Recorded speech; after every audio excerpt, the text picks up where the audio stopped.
Bandidolas, hoje trago-vos mais um vídeo do overclock, acho que há muito tempo que não trazia um, e é uma dica para quem tem um processador Intel, pode ou não ser 12ª geração, podes aplicar esta regra mesmo que tenhas um 10ª geração. Há muitas formas de tentar afinar o teu CPU, esta é uma delas. Já agora, eu peço desculpa porque eu estou a gravar isto e já gravei outra parte do OC.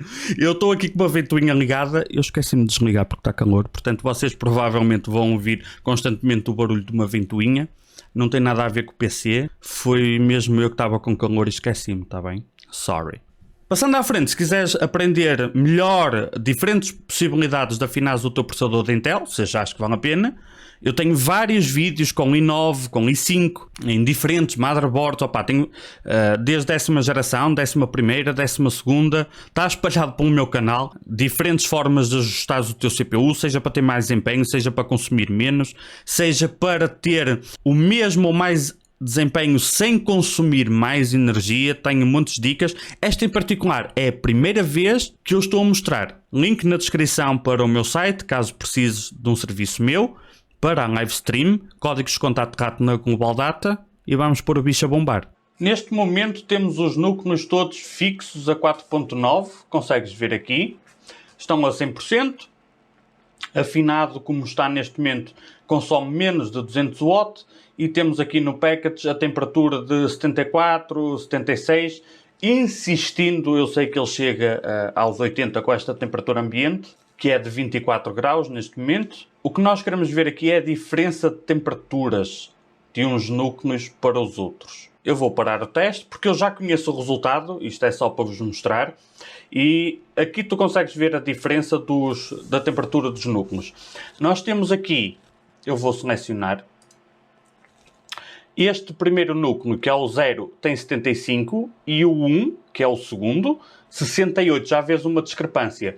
Este aqui, o núcleo 7, que é o oitavo, é sempre o mais quente, ainda que neste teste aqui curto empatou com o núcleo número 5, mas eu sei que a longo prazo este é o mais quente, sempre por 1 ou 2 graus.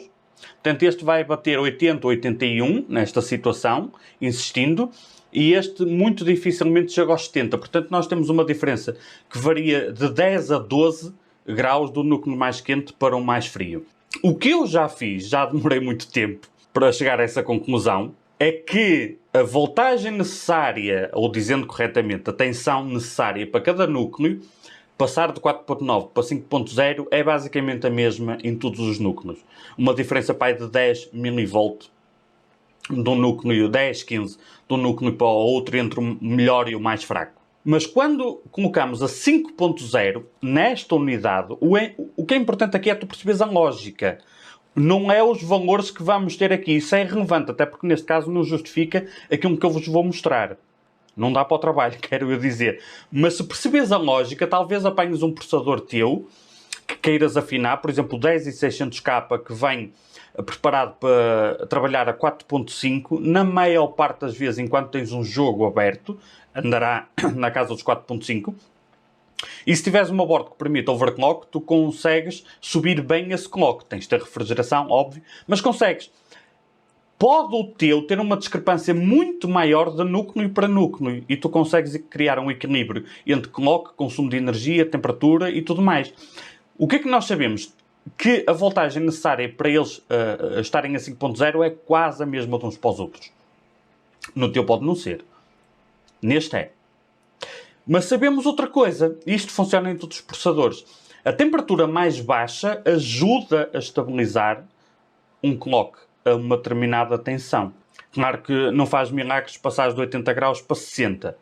Não vais passar de 1.3 V para 1.1.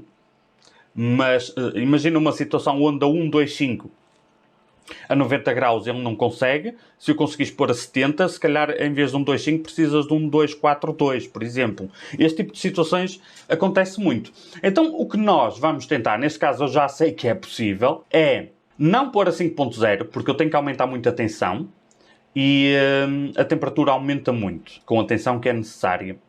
Outra coisa é que o simples facto de aumentar o clock, mesmo que esteja com a mesma voltagem, também aumenta a temperatura.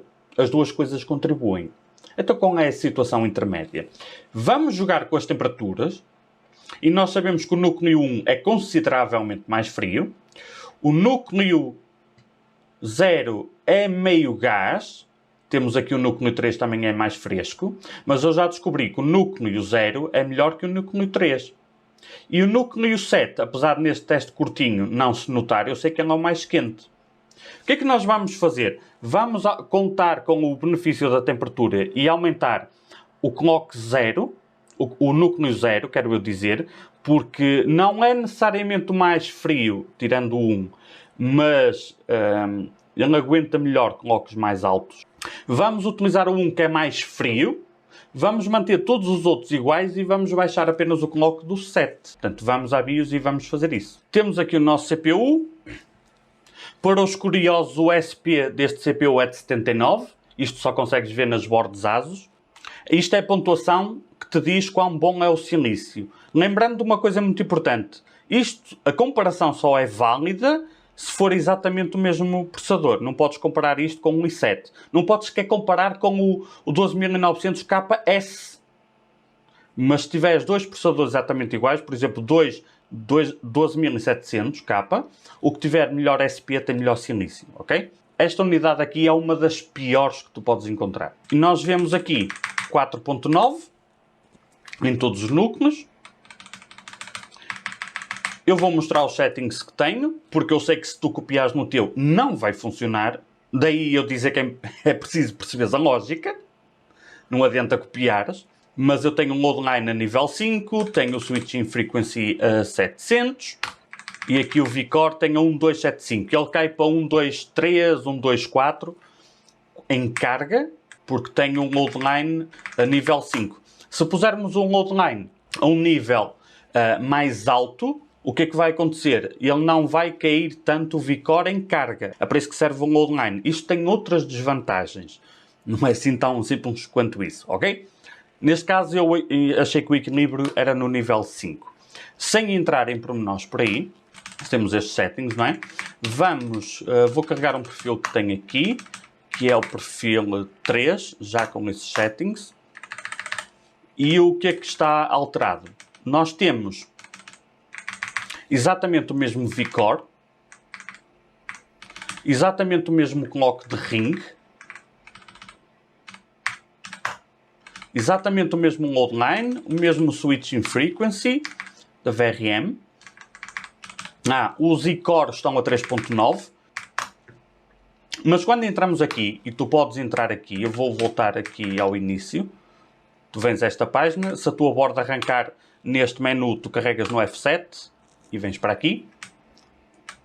E depois tem aqui a opção que diz Specific Performance Core. E tu podes marcar núcleo a núcleo qual a frequência dele. E então, neste caso, eu já cheguei a esta conclusão porque já testei. Temos o primeiro núcleo a 5.0. Este, na prática, consegue. Eu desconfio que por causa da temperatura, este núcleo é muito mais frio que os outros. Temos a 5.0.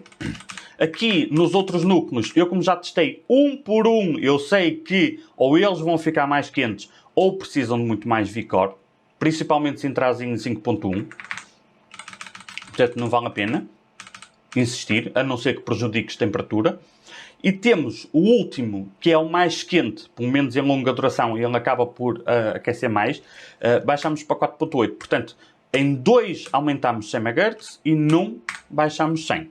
Isto parece irrelevante e na prática é irrelevante estes números. O que é que eu quero que tu saibas? É a lógica.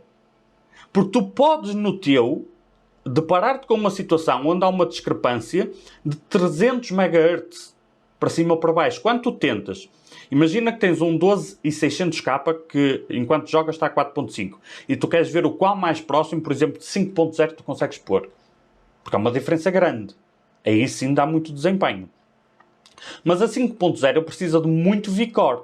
E ele é relativamente fácil de arrefecer com o Watercooler 240, mas quando entras em VCore e clocks muito altos pode ser muito difícil. Se calhar tu tens muita dificuldade em subir um clock num processador, ou tens que pôr muito VCore, por causa de um ou dois núcleos. Se calhar tu tens uma ou duas ovelhas negras.